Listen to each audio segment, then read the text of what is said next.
next little while.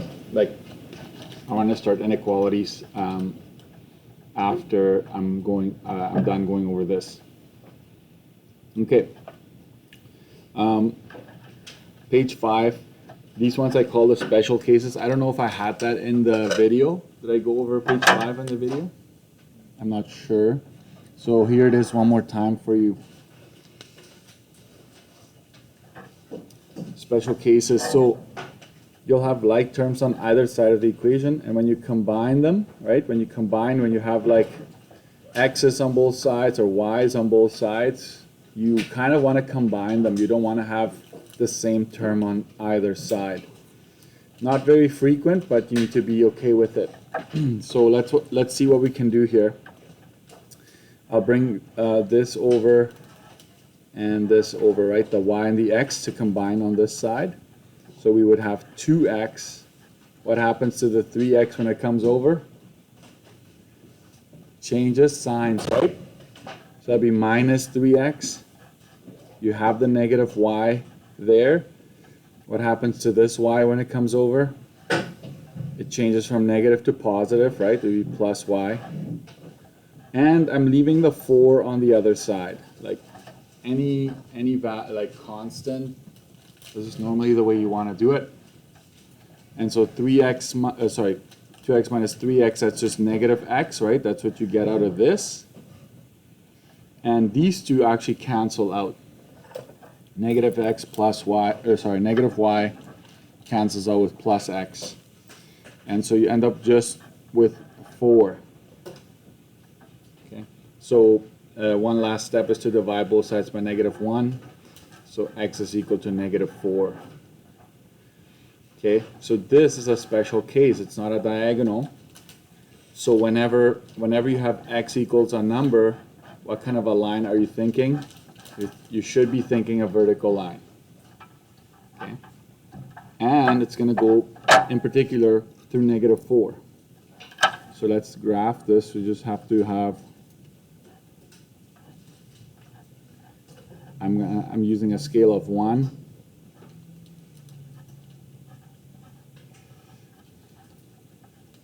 And in this case, just going to negative 4 here and drawing a line through it. Okay. This is negative 4, 0, right? It's going to go through there. So that's a special case. Whenever you see just the x, it's going to be a vertical. If it's just y, you're going to see you should see a horizontal. Okay. And then maybe I'll add this for your study sheet. X is equal to a number, vertical line, okay, going through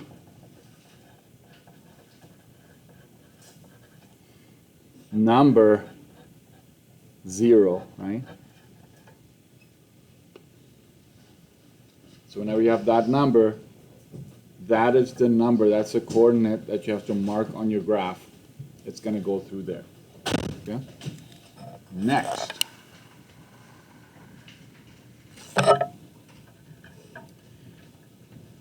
You approach this one. You see y's on both sides, right? You don't want that. You want to combine. So let's just bring this y over to this side. And what about this negative 2 here, the constant? I'm going to bring that over to this side. So I kind of just want all the y's on one side, all the numbers on the other side. By the way, if you notice that all you have is y, you already know this is a special case, right? It's going to be a horizontal line. So it's half y minus y. And then on the other side, it's negative 5. The negative 2 comes over adding. And I should have probably, this is our way of doing it, but it's probably not the best way of doing it. I would first get rid of the half here. Did you use pencil? I hope you use pencil, because I will do that to make it less messy. It can still be done this way. My apologies. they do make whiteout. So if you're using a pen, you can see me later. I have some. It's just to make it more efficient. I want to get rid of that half, so I'm going to actually, with a red pen, I'm just going to say I'm going to take this entire equation and multiply it by 2. So whatever the denominator is of that coefficient. In this case, it's half, like 1/2, so I multiply everything by 2. So I'm multiplying every single term by 2. So what's half times 2? That's just y, correct? It just ends up being y. And -2 times 2 is -4. So y times 2 is just 2y. -5 times 2 is -10, right? Like that. And I do this, right? I will make a note here. Note, we did this to cancel the 1/2.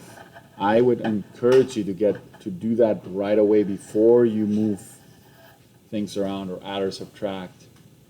Okay. Let me focus that in one more time. Okay.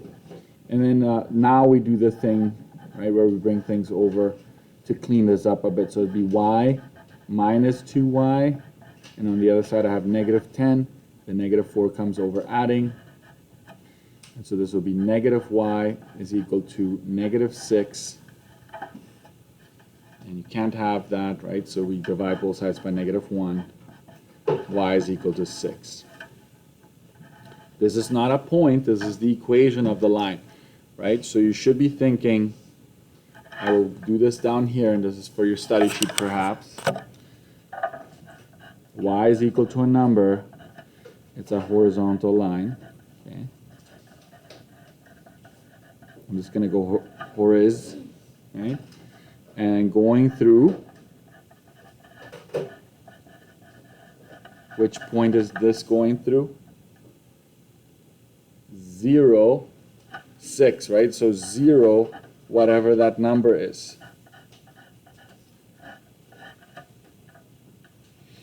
So this one is going to go through 6. So I'm going to go 1, 2, 3, 4, 5, label 5, and one more. I'm going to do the same thing going to the negatives, 3, 4, 5. It's -5 there. Make that point up here horizontal because there's no x, right?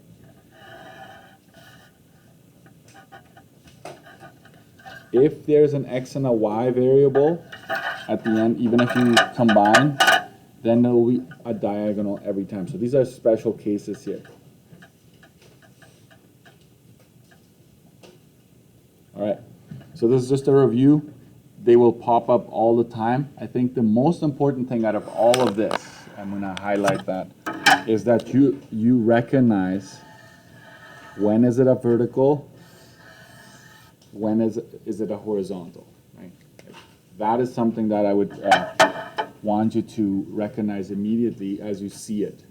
You see y a number, is like, oh, that's a horizontal. X is equal to a number, that's a vertical. And you should know where to put it, okay? All right, 6.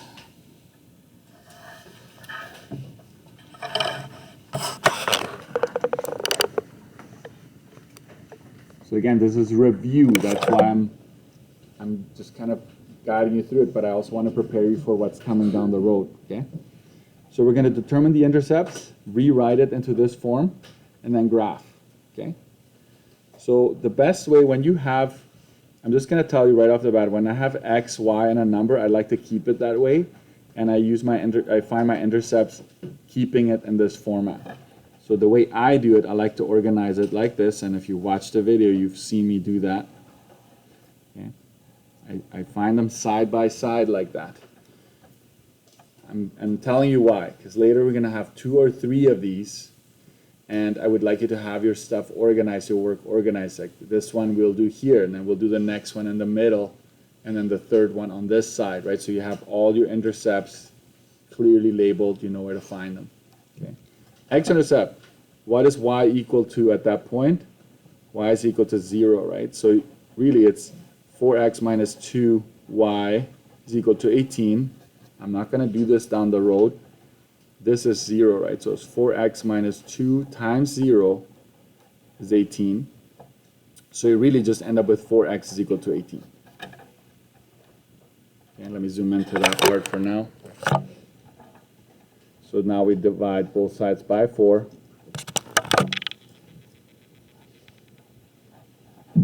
And x equals to 4.5. And you round to 2 decimals with these ones, okay? So 4.50 is the x-intercept. You do the same thing for the y, right?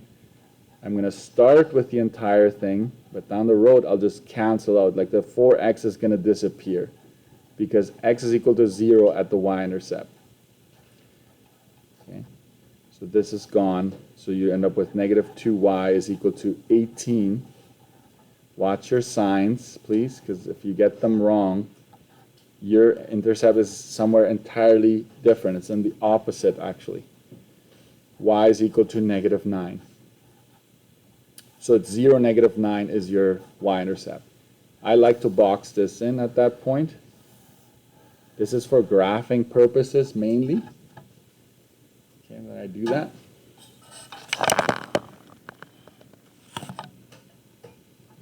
So we got I done. Double I, you just rewrite in this format, slope-intercept. That's the one we're going to use the most. Why am I making you do this? Because this is the one we're going to enter into our calculators down the road. Okay, that format, we need to have y equals something. We can't enter this into our calculator, unfortunately. Maybe they'll make a version soon. So you take this, start with it, and I basically bring everything over except for the y term. So I bring the 4x over to the other side. So it's negative 2y, that's what I'm left with. This one comes over negative. The 18 is already there. Now what I have left to do is divide both sides by negative 2. That's in order to get rid of this. Okay, you want to be able to cancel that out. And here you just have to be careful, okay? Negative 4 divided by negative 2. That's positive 2x. 18, don't forget to divide the 18 by it as well. So that'd be negative 9. This should jive right here. If you look up, my pencil goes between this and this. The coordinates of your y-intercept should be this last value here. Okay? So this is the rewritten form. And now you graph it. And you're going to have to be comfortable with making your own scale because the numbers are going to be bigger down the road. So I look at my x-intercept, I need 4.5 somewhere in here. 0, 9, I need that to fit here. So it's going to be a line that goes this way. So I'm going to go by ones here. This is 5. 1, 2, 3, 4, 5. Negative 5. For my y, I'm going to go by 2s. 2, 4, 6, 8, 10. Okay, so this is going to be negative 10, 2, 4, 6, 8, 10. So I'm going by 2's on the y and by 1 along the x. Okay, so negative 9 is going to be right there. 0, negative 9, that point. 4.5 is going to be right there. Grab your ruler and just connect and feel free to continue on past the graph when it's not a word problem. And label it. You choose which equation you want to label it with. You want to go with the original, you want to go with a rewritten form, it doesn't matter. And if you like highlighting, right, this point is right there. And this point right here is right there. Does it make sense that the line is going up from left to right? If you didn't watch the lesson, you're like, I think so, maybe. Well, if it's a positive slope, right, that is called m, which is the slope, which is positive. So I do assume, right, I knew right off the top that my line I expected to rise from left to right. So the reason I'm saying this is because sometimes students do this work and they make a mistake on their sign. So let's say you got this wrong. 0, -9, you missed the boat. For you, it's 0, 9. You put the 9 up here, you connect your dots, you should realize, wait a minute, my slope is positive, that something went wrong here. Either you made a mistake rewriting it, or you made a mistake in figuring out your intercepts. So I want you to catch that before it happens, okay? So here we go. You've done a lot of linear work in IAPR, at least you should have, okay? And you went through all the forms, right? There was a standard, there was a slope intercept, point slope, all of those forms. We don't worry about those very much because we type this into our calculator. That's the ultimate goal. So when there's more than one line going to come across and we want to find where they meet, we can easily do that with our calculator. Okay, that's where we're headed today. So I don't know how much of this you have done. I want to give you a little bit of class time to practice this. So figure out the intercepts, rewrite, and then graph, okay? So if you've done this page, continue on. I think the key went a couple of pages past this one. So just keep trying, okay? I would say page 7, try at least 1 or 2 of the ones that deal with denominators, right? How to deal with that, and you know how to deal with it. Just multiply the entire equation by that number to get rid of the denominator. That's your goal, okay? So I'll walk around, help you out a bit. So take the time to do this one. I will just maybe just give you a heads up with one of these. This is actually called general or standard form. I always forget that. But when you have everything on one side, we don't like that very much, especially when you want to figure out the intercepts. You want the constant on the right side like this. So I'm just going to give you this one step. I'll say go 6x minus 5y and then bring this over just 25. That's the one I would say you work with that one to find your intercepts. Okay? So go ahead and do that. I would like to see at least 2 or 3 done before we move on because you need to be proficient. Time is going to be your problem if you don't know how to do these, okay? I'll just show you I'm going to go over the key so that if you've done it, you know what to do. And maybe you have to make little notes here. So when you're finding the intercepts, it's okay to round, okay? I will just say round to 2 decimals. So write this in your notes, right? It's okay to do this because this is for you to know where to plot it on the graph. Okay? When you rewrite it, okay, when you rewrite, leave as a decimal, leave as fraction, sorry. So you might want to have that little note on your, just add that somewhere. Rewrite and leave as a fraction. Round to 2 decimals when you're finding the intercepts. Okay? So keep that in mind. Another thing is, okay, listen carefully to this part because I need you to understand that. These two here, they're not equations. They don't have a slope. These are points, right? When you're doing the x and the y intercept, these are actual points that you're going to plot. No slope, none of that, okay?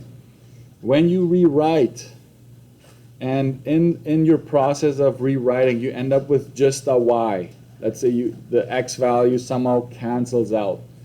That is a horizontal line, right? That's a horizontal line going through -5, okay? Or if you do all this math and you end up the y cancels out, when you rewrite, then it's a vertical line, okay? So you have to understand the difference between finding the intercepts and rewriting. When you rewrite and you cancel things out, you may have a diagonal, a vertical, or a horizontal line, right? Out of this process right here. So don't be mixing them up. because that's gonna cost you, right? Let's go back to the page 7, and I encourage you to try that at one point, okay? There's a 4, listen carefully, this is the arithmetic part, right? 4 is affecting the x and the 5. So when I multiply, yes, you can multiply 4 times x and 4 times 5 and then divide by 4, but remember the 4 is going to affect them both. So the fastest way is to just cancel it out like that. And I multiply both sides by 4, that is. And I get this. What? I get this, okay? Why did is this a point or is this an equation? It's an equation because I started with my original and I just moved stuff around and I ended up with this. This is an equation. Okay, equation of the line. And because it's x is a number, x is equal to a number, you should realize that this is a vertical line, just like that. And turn it into a decimal, because then you know where it's going through. It's going through 0.71. So it's a vertical line right here. Okay. Technically, you know what? The best way would be to just go 5/7, like use that. I just turn it into a decimal to know approximately where along the x-axis it goes through. Okay. So keep that in mind. Next one as well. When they're messy like this, you want to first clean it up. So you almost skip defining the intercepts. What did you should have looked at this and be like, oh, there's only a y there. There's only a y there. That's a special case. We don't find both intercepts there. It only has one, right? It will only have one. In this case, it will have a y-intercept at -3. But because you were rewriting it, it's actually a horizontal line going through -3. Okay? And so that's something to keep in mind, the differences there. Okay, I'm going to move on to systems now, where we do two or more lines at the same time. So let's go to that part.